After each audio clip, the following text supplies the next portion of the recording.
요즘 좀 세월이 요란합니다. 오늘은 사실 기쁜 날이야. 생일날입니다. 생일날인데, 제가 사실 오늘 천도제를 안 하려고 그랬어요. 안 하려고 그냥, 그러다가, 여기 딱 앉았는데 안 할 수가 없네. 그래서 했어요. 그냥 돌아가신 분들 있잖아요. 애들 어른 다 그렇게 해서 무려 302명이 저수장에 가신 걸로 이렇게 되는데, 적은 숫자도 아니고, 여러 말이 많아요. 근데 난 하여튼 슬퍼. 말 많은 건 그건 이론이고, 이렇게, 딱 장면만 테이블에서 보면 그냥 슬프고, 그래서 안 보려고 애를 쓰는데 자꾸 나오더라고요. 자꾸 나오니까 나중에 짜증도 나, 이제.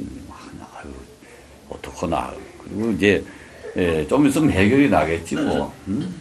어떤 간에 이제, 모든 것이 흘러가니까, 물이 흘러가니까, 이제, 시간이 지나가면 또 잊혀지겠지만, 그렇다고 오늘 같은 날 그냥 해가지고, 부처님 생일만 축하한다 그러면 그게 저기 사라지고, 그래서 그렇게 하면 안 될 것 같아서 한 거니까 이해하시라고. 내 나한테 그러니까, 따라주시겠거니 하고 그냥 같이 했어요. 그러니까 이해를 좀 해주세요. 이 좋은 날 무슨 천도제 하냐고. 근데 천도제를 안 할 수가 없는 게, 갑자기 그렇게 사고가 나가지고 많은 사람이 돌아가 있으니까, 어이가 없는 거예요. 어이가 없이 가셨기 때문에, 정말 나도 어이없는 게 자꾸 연속이 되는 거지. 감정이지. 전달이 되니까. 그래서 해소를 좀 시켜야 되고, 그래서, 전도를 하는데. 우리가 이제 살면서 이런 게 있어요. 잊어버리고 싶은 게 많아. 슬픈 거. 또, 고통을 많이 받잖아요. 스트레스를 받는다는데, 스트레스는 고통은 아니에요. 고통이라는 거는 시련이라든가, 사업에 대한 실패라든가, 또, 사람하고 이제 만났다가 이렇게 어쩔 수 없이 이제 갈라서야 되는 그런 문제라든가, 또 본인이 그 과정에서 등돌림을 당했다든가 말이지. 이런 것이 굉장히 잊어버리고 싶은 일들 아닌가. 근데 이 잊어버리고 싶은 일들을 어떻게 정리해 나가느냐 하는 것이 그 사람의 인격입니다. 잘 보면은 슬프고 고통스러웠던 그와 같은 아주 좋지 않은 그 감정의 기억을 오랫동안 가지고 가는 사람이 있고, 그걸 정리를 해가지고 또 다시 밝고 씩씩한 사람으로 이렇게 살아가는 사람이 있고 그래요. 근데 이제 그렇지 못한 사람들 대개 보면 고집이 좀 셉니다.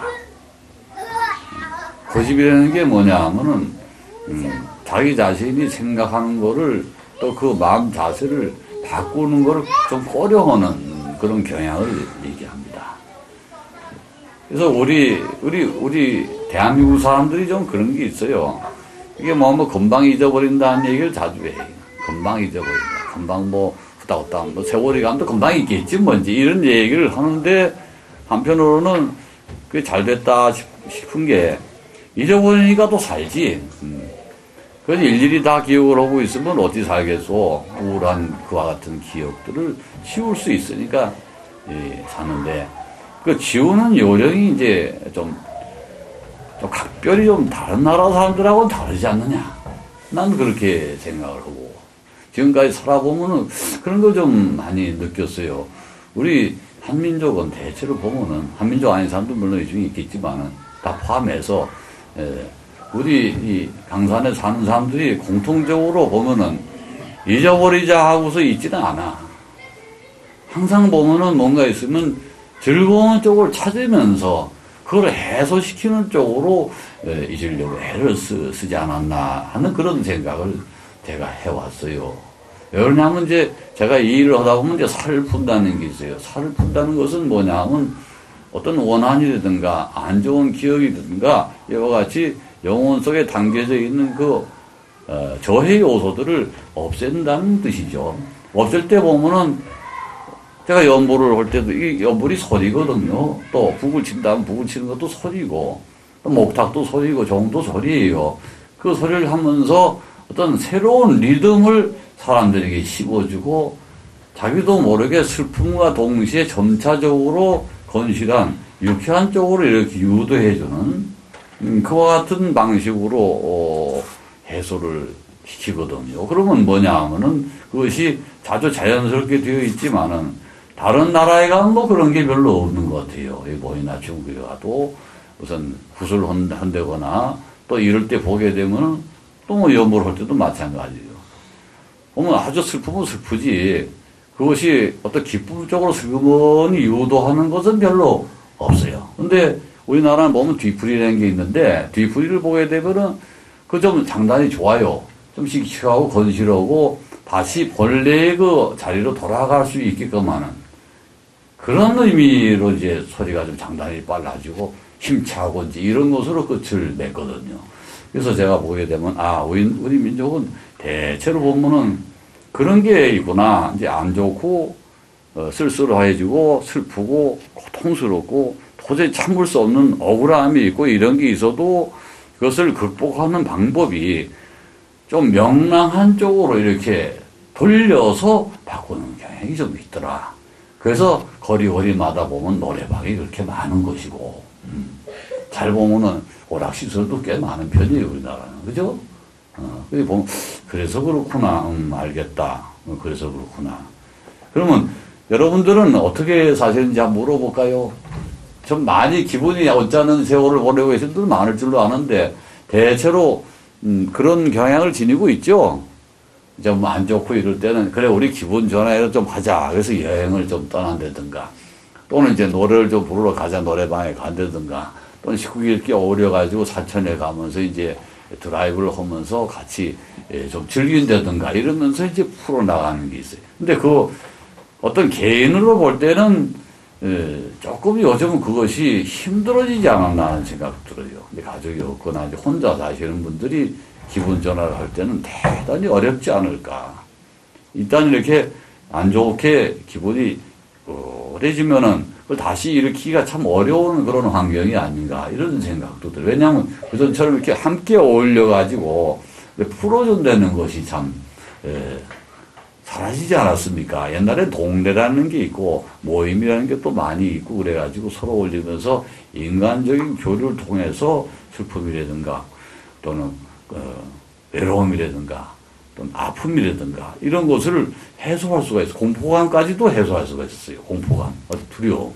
그런데 최근에는 이제 개인 생활이 많다 보고 또 혼자 사시는 분도 많다 보니까 그것을 해소하기가 참으로 어려운 시대가 되어가지 않나 싶어서 말이에요. 그래서 제가 이제 연보를 이제 아까 쭉 하면서 느꼈는데, 마지막 부분을 가면서 신명이 좀 들어가요. 나만 느끼시는 분 느꼈을 거예요. 맨 마지막 부분에 가면 꼭 저는 신명이 동해요. 처음엔 이 사람이 인격적으로 하다가, 그 다음에 신명이 나타나기 시작해요. 신명이 뭐냐 하면, 우리가 평소에는 느끼지 못하는 아주 독특한 리듬입니다. 이 리듬을 찾으면서 다시 생명을 되살리는 그런 것이 말하자면 천도죠. 우리가 천도한다는 생각을 그렇게 생각하시면 돼요. 영혼을 위로하면서 그분들이 극락세에 편안하게 갈 수 있게 하고 동시에 나 자신이 가지고 있는 이 슬픔도 함께 해소한다. 그분만 보내주는 것이 아니라 나 역시 현실에 느끼고 있는 그 같은 번뇌를 사그러뜨린다는 의미로 해석을 받아주시면 좋겠어요. 대강 이해하시죠? 근데 하여튼간에 이번 그 사태라고 하는 것이 조금 뭔가 좀 감질나고 답답하고 시원하지가 않고 껄쩍지근하던 말이 있는데 껄쩍지근하니 뭐가 계속 자기 영 안 좋다. 이게 빨리 좀 이게 해결이 확 났으면 좋겠는데 이게 해결이 날 일이 아니에요. 근데 이게 어떻게 금방 해결이 나겠어. 건져줘야지. 그러니까 그때까지는 뭐 할 수 없다 이런 생각이 드는데 저는 개인적으로 생각이 그렇습니다. 아무리 지금 세월이 이렇다 하더라도 여러분만큼은 그래도 명랑하게 좀 즐겁게 해서 생기를 찾고 그렇지 않아도 힘들어 죽겠는데 그래서 풀 죽은 모습으로 계시면 어디 되겠습니까? 그러니까 잘 좀 풀어나갔으면 하는 것이 제 소망이에요. 그리고 이제 두 번째 제가 얘기를 하고 싶은 거는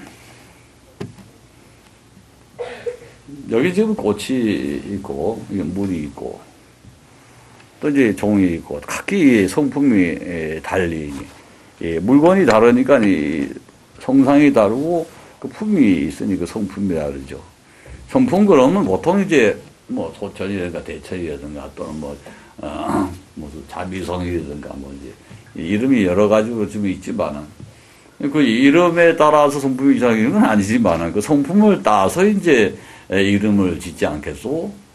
성명이라는 것이 대개보면 그 사람의 사주를 갖고 있듯이 그 성품에 따라 짓는데 그 성상이 그 바라는 대로 예를 들면 잘 살아야 되겠다는 쪽으로 이렇게 이름을 지으면 또 잘 살겠죠.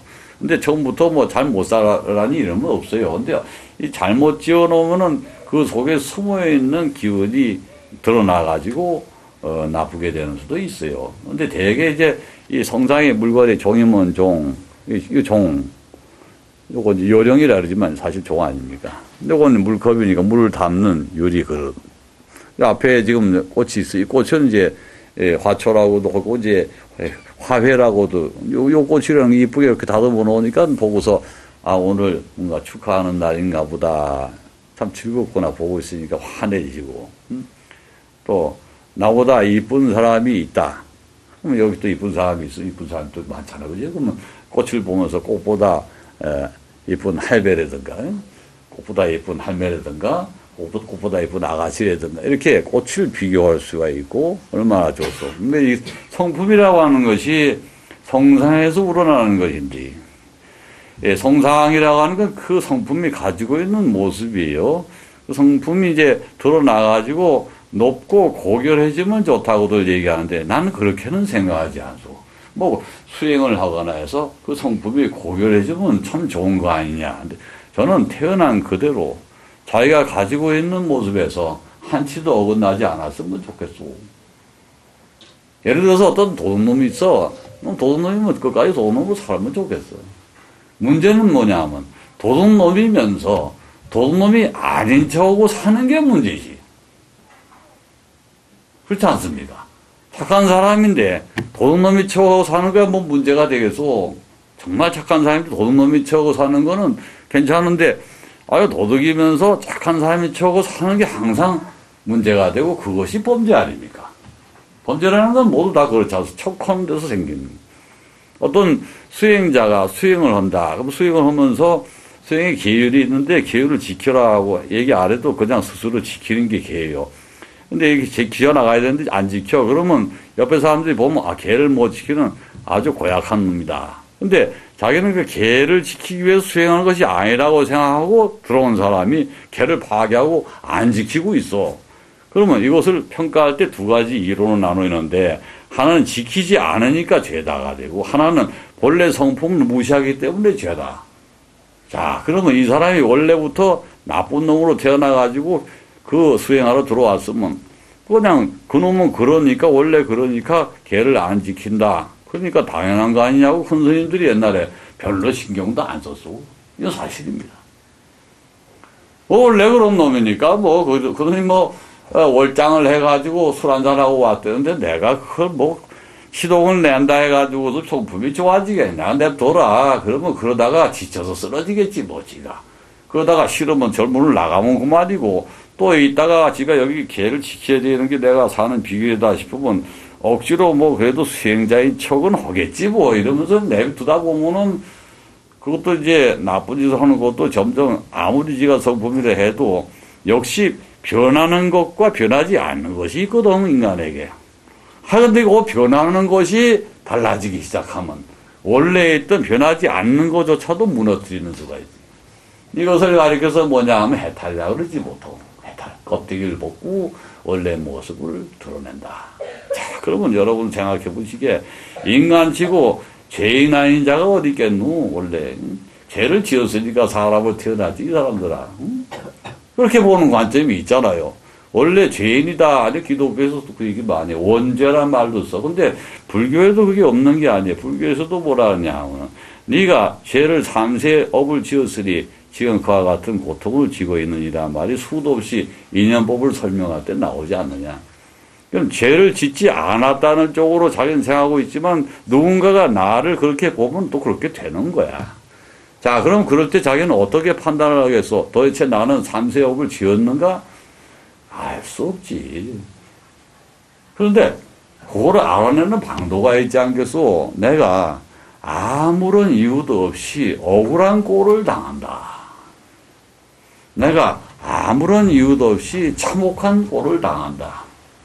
내가 아무런 이유도 없이 무지무지 큰 손실을 본다. 뭐 이런 것들이 보면은 혹시 삼세업이 있어서 그런 것이 아닐까 하고 생각할 수가 있는 것이고, 그것이 성품에서 유래했다는 생각은 못하게 돼요.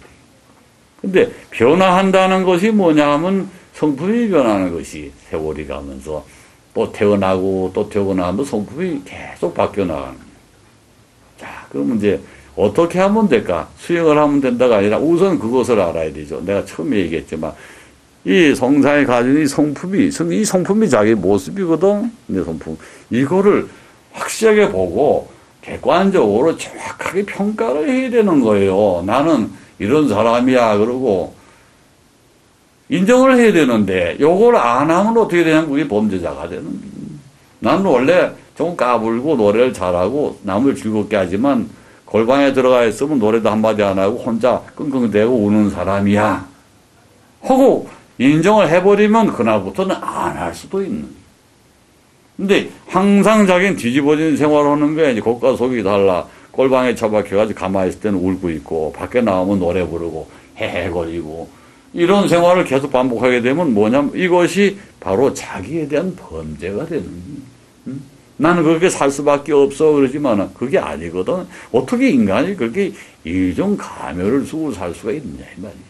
그 성품이 타고난 대로 자연스럽게 이렇게 표출되면서 내가 잘못되는 것이 있으면 그걸 바꿔 나가야 무슨 길이 열리는데 완전히 뒤집어서 그냥 거기다 포장을 하고 딱 그냥 거기다가 페인트까지 칠하고 완벽하게 가식을 하고 그 모양 그꼴로 딱 살면은 이거 삼세업이 또 넘어가요. 그 다음에 또 넘어가고 계속 반복되고 계속 되는 거예요. 그건 뭐냐 하면 자기 업에 매여 있는 노예야. 어떻게 하냐면 자기 자신을 우선 해방을 시키고 그 본 모습을 한번 드러내서 자기가 안을 한번 들여다보시라는 얘기예요. 들여다보면은 별의별 모습이 다 나타날 거야. 독사 같은 모습도 있고 막 짐승을 뜯어먹는 호랑이 같은 모습도 있을 것이고 사람을 막 뜯어펴서 죽이는 간수장 같은 모습도 있을 것이고 아주 악독한 것은 다 섞여 있을 수도 있어. 근데 이것이 이 생에서 이와 같은 모습으로 이 같은 모습으로 다 태어나 있으니까 우리는 그냥 착한 사람인 척하고 살 뿐이지. 과연 과거에 우리 과거세에서 그 모습이 없었다고 어떻게 단정을 짓겠소. 비근한 예로 우리 조상들 다 보면은 수천만 명일 텐데 그 개수를 씌워보면 이 개수라고 하면 씌워봅시다. 대수가 아니고 개수 몇 개 쭉 올라가지. 그러면 이 계단 수만 해도 벌써 이게 50명, 60명, 70명, 250명 금방 나가칠 때면 와 엄청난 숫자네. 이렇게 많은 숫자가 내 조상이었어. 근데 그 중에 도둑놈 하나 없었을까? 살인자 하나 없었을까? 있을 수 있다는 얘기지. 그러면 내가 그 성품을 이어받지 않았다고 누가 장담하겠냐? 아니면 내가 이어받아 지금 발현시키지는 않았어도 혹시 모른다. 숨어 있다가 잠재의식으로 있다가 내가 방어한다는 것이 과잉방어로 사람을 해칠 수도 있고 말이야. 이것이 뭐냐면 보이지 않는 영혼의 문제가 되는 혼이 그것을 인식하고 기억하고 있는 거예요. 이게 혼이 기억하는 것을 가리켜서 영혼의 기억을 우리는 벌법에서는 업이라고 부르지 않소. 업. 이 카르마라고 하는 업이라고 하는 것이 결국은 영적인 기억 요소예요. 이 기억 요소를 업이라고 하는 것이지. 이것이 잘 발현돼 가지고서 좋은 쪽으로만 풀리면 이 생에서 아무 문제가 없지만 다음 생에 또 괜찮냐면 그렇지가 않아. 착한 일만 했으니까 다음 생에 좋게 태어난다 거짓말이야. 숨어 있을 뿐일 때 숨어 있다면은 또다시 발현될 수가 다시 나타날 수가 있다는 거지. 이런 거를 생각하면은 야, 그 살맛이 안 난다. 정말 살맛 안 나죠. 그러면 반대도 한번 생각해 봅시다. 그와 같은 반대. 아주 착한 사람인데 지금은 참 거적같이 살고 있어. 형편은 깡패가 돼 있어. 남들 그냥 툭 해가지고, 야, 그거 좀 내라. 안 내면 너, 뭐, 이렇게 고발할 거야. 뭐, 이런 짓만 협박해 나고 댕기고. 또 뭐, 수건선 댕기면서 불쌍한 척 하고, 뭐, 얼마 좀 보태주십시오. 거지처럼 행세하면서 사실은 그 거지가 보통 거지가 아니고 그냥 머리가 좋아. 그래서, 뒷전에서 뭐, 몇십억을 쌓아놓고 살아. 응? 뭐, 그 정치인들이라는 게 다 그렇지 뭐. 응? 한 푼, 두 푼 얻으면서, 댕기면서 돈 뜯는 거 아닌가? 더러 이제 깡패도 겸하고 있고. 이러한 사람들이, 예, 사실은 지금은 그렇지만 옛날에는 아주 착한 모습이었을 수도 있어. 왜 그럴까? 뒤집어지는 거지. 착한 모습으로 겉으로는 그런데 속으로는 그렇게 살고. 어떤 사람은 진짜로 착하게 살고 좋은 선행만 하고 있어. 김수환, 추경진 같은 경우도 그렇잖아. 그분도 그렇게 바보 소리 들어가면서 많은 사람에게 조항받고. 근데 마음속에는 어땠는지 몰라, 그지?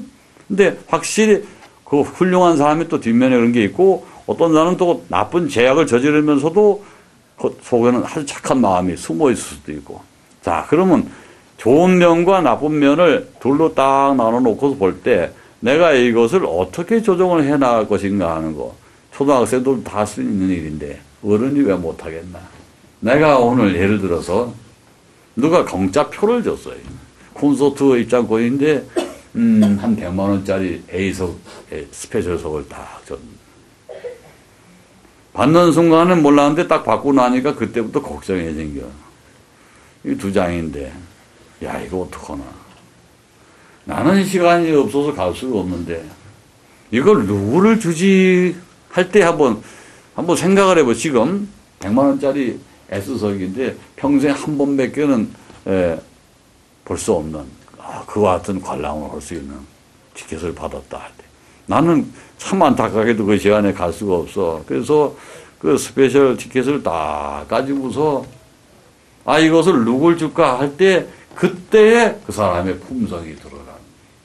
아시겠나? 아주 별것도 아닙니다. 그때 이 100만 원짜리 티켓인데 이거를 그냥 구하기도 어려운 거니까 인터넷에 올려가지고 돈으로 한 50만 원 받고 팔아먹을까? 흔한 사람이 있다면 그 사람은 전생에 뭐 그런 거 하던 사람이지. 말하자면. 돈 몇 개 모르는 사람이 있어요. 자, 이게 귀하게가 귀한 건데 내가 평소에 은혜를 입은 사람이 많이 있는데 그 중에서 내가 가장 신세를 많이 졌고 그런 사람에게 무조건 줘야 되겠다. 뭐 이 사람은 말하자면 자기 선업을 쌓은 사람이에요. 그러니까 금방 마음이 그렇게 도네. 내가 은혜를 입었으면 갚아야 한다. 감사의 마음을 항상 가지고 이 귀한 거 얻었으니까 무조건 한번 갖다 드려야지. 나한테 또 가져왔어. 이거 웬 거냐? 이거요. 어쩌다가 제가 구한 건데요. 샀어. 그러면 아니 상관 아니고 솔직히 말씀드리면 제가 좋은 자리 있잖아요. 그래서 얻은 거예요. 그래. 그러면 뭐 더 좋은 데 갔다 오지 왜 나도 뭐 사실 같이 뭘지 모른다. 내가 안 가도 괜찮아. 그러면 그래서 관계 없어요. 제가 선생님 드리면 되는 거예요. 선생님이 뭐 어떻게 하는 게 뭔 상관이 있겠습니까? 티켓에 뭐 꼬리표 달고 다닙니까? 고맙습니다. 내가 잘 쓸게요. 받고 나서 자식 참 됐구나. 너는 틀림없이 극락세계 가겠구나. 나중에 고맙다. 이런 마음을 갖게 돼. 사실 그런 나니까 하는 소리가 아니고 오해를 하지 마시오. 이런 거를 딱 줬을 때 누구 고마운 사람한테 주고 싶은 마음. 이건 근데 세 번째가 있어. 뭐냐면 이거 줘봤자 저 사람이 갈까? 이거 그냥 날리는 거 아니야? 이 귀한 거를. 이거 참 괜찮게 100만 원짜리 S석인데 이거를 저 사람이 지금 사실 뭐 돈 많고 내가 좀 아부를 해야 되겠는데 얘 갖다 주면 틀림없이 이 사람 지 세컨드한테 갖다 줄 거야 이놈이. 에이 아깝다. 그냥 묵혀뒀다 그냥 낮자 지나가지고 썩히는 수도 있고. 이렇게 따지는 게 누가 봤든 그걸 따져. 그냥 주면 되는데 그 사람이 이거 주면 정말로 그 사람이 갈까 안 갈까 왜 따져. 근데 그걸 따지는 사람이 유난히 많은 게 우리나라 사람들이. 미국 사람들은 아예 없어. 한국 사람은 그걸 따져. 요거 가져가면 지가 정말로 유용하게 쓸까 안 쓸까를 굉장히 따지면서 준다. 야, 아니, 돈 빌려줄 때도 그러잖아. 돈 빌려, 형님, 그저 돈 좀 한 1,000만 원 꽂으시오. 그러면, 야, 시켜. 무슨 일인데? 물어봤고. 그러면서 시시 웃는다, 웃으면서, 야, 내가 뭐 1,000만 원이 어딨냐? 그래서야. 어? 왜 따져? 그러면 안 줄래, 뭐. 따질 거 없어. 그냥, 없어. 그럼, 난 지금 돈이 없어가지고 못 꽂준다. 이러면 되는데, 시시 웃으면서 친한 척은 하고 싶으니까 말이야. 계속. 그러면서 실제적으로 맨 마지막에는, 야, 막 차비나 써라. 그러고 10만 원짜리 착 꺼내가지고 줘. 네, 섭섭해하고 눈물값이야. 이게 우리들 아니냐, 사실 잘 보면. 그러면 이것이 과연 진실일까? 이렇게 보다 보면, 그러니까 그것이 위선적인 거거든, 잘 보면. 그러니까 덮어 쓰고 다 사는 거야, 잘 보면. 요것이 업이 된다는 걸 전혀 몰라. 요 거짓의 행동을 하고 있다는 것에 대해서 이것이 그냥 세파에 시달리니까 저세하면서 우리가 부드럽게 인간관계를 유지하기 위해서 그렇게 하는 것이다 하고 보편화돼 있어. 하지만 사실 잘 듣다 보면 이 속에 무엇이 숨어 있냐 하면은 나는 체면을 깎기 싫고 너희 체면도 깎아주기 싫고 평범하게 하면서 나는 거절을 해야 되겠다는 뭐 이와 같은 것이 항상 담겨 있지 않냐? 나를 지켜야 되겠다 이게 담겨 있지 않냐? 이기성이 담겨 있지 않냐? 좀 솔직하게 그냥 딱 주면 돼. 1,000만 있으면 주고 없으면 못 주면 그만이야. 이렇게 살면 되는 거야. 깨끗하다고. 근데 꼭 무슨 단서가 붙고 야, 그거 언제 가져올 건데 물어보고 너 안 갚으면 큰일 난다. 나 이거 사실 3개월 지면 뭐 이런 식으로 얘기를 하고 그런다고 그놈이 도둑놈 같은 거 어디 돌려주겠어? 안 주지. 이게 뭐냐? 뭐 잘 보면은 뭔가 열이다. 그리고 가직적인 면이 있고 또 그렇게 해야만 우리는 인간관계를 유지할 수 있다는 이상한 믿음을 가지고 있어. 이건 조금 정리를 할 필요가 있지 않나. 기분 말면 말고 화끈하게 좀 이렇게 딱 정리를 하고 그러면은 모든 게 편해지지 않냐. 이게 내가 비근한 사례를 지금 들은 거예요. 내가 겪은 사례도 물론 있고 보면서 이렇게 아 그렇구나 맞아 이러면서 사람이 성장을 해나간 무엇이 달라지느냐면 그런 면에서 좀 분명해지면은 시원하게 뭐 너무 이렇게 너슬 떨고 거짓부렁하고 뭐 줄까 말까 그러니까 누구한테 주면 좋을까라든가 이런 생각할 거 없어. 그냥 주고 싶은 사람 딱 정해서 그냥 줘버리고 끝내고 말이지. 이렇게 좀 질질 끌고 이런 거 안 했으면 좋겠어요. 그 때가 있는데 그 때를 남겨가지고 그때 시간 지나가면 아무 성과가 없어. 내가 돈 좀 마련되면 그때 사과할게 뭐 이런 거 필요 없는 거야. 응? 돈 좀 마련되면 사과할게요. 세상에 어딨냐. 그런 거 없어. 그냥 사과는 사과대로 하고 보상금은 보상금대로 또 지급을 하면 되는 거야. 근데 보상금하고 모두 그렇게 해가지고서 그 다음에 가서 굽히고 이렇게 되면 어떻게 되냐면 그 상대방은 괜히 이유도 없이 화를 내게 되는 거야. 뭐냐 도대체 뭐 이러면서 막 성질을 내는 거야. 소화할 때는 무조건 굽히고 사과한 다음에 그 다음에 처리를 해나가야 옳은 것이야. 알아들으셨어요? 이런 것이 분명치가 않기 때문에 더욱더 슬퍼지고 더욱더 괴롭고 더욱더 돈스러워지는 것이다. 넌요 아무리 뭐해도 누가 내가 잘못한 게 있어 지적하면 반드시 이메일에다 써서 보내요. 네, 그것은 당신이 옳았습니다. 내가 잘못했으니 참 사과합니다. 용서 바랍니다. 해서 이메일을 보낸 적이 여러 번 있어요. 실수를 하는 사람이 저기 있어 나도.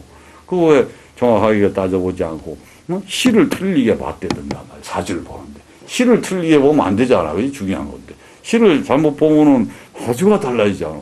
근데 그런 경우 잘못 봤으니까 다시 봐드립니다. 죄송합니다. 그리고 더 자세하게 해가지고 좀 나눠들어 면피를 좀 해볼까 하고 말이지. 이것이 인간이.